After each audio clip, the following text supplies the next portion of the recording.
تفسیر روح البیان میں واقع نوح کے ضمن میں ایک دوسرا دلچسپ واقعہ لکھا ہے اور قصے کا عنوان ہے ایمانداری کی برکت۔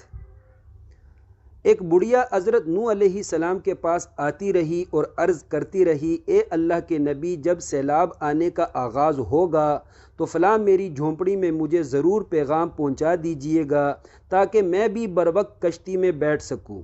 لیکن پھر جب طوفان آیا تو جلدی اور حالات کی سنگینی کی وجہ سے حضرت نوح پیغام پہنچانا بھول گئے۔ جب سیلاب تباہیاں مچاتا ہوا گزر گیا، ایک دن وہی بڑھیا حضرت نوح کے پاس آئی اور بولی، اے اللہ کے نبی، وہ سیلاب کب آئے گا؟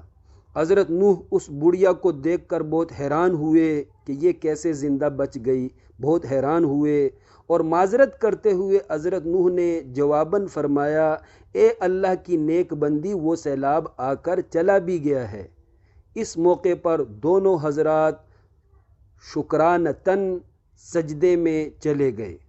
عزیزان محترم، غور کریں، پیغمبر وقت حضرت نوح کے کافر بیٹے کو اونچا پہاڑ سیلاب سے نہ بچا سکا، لیکن حضرت نوح کی مومنہ کو ایمانداری نے سیلاب سے بچا لیا۔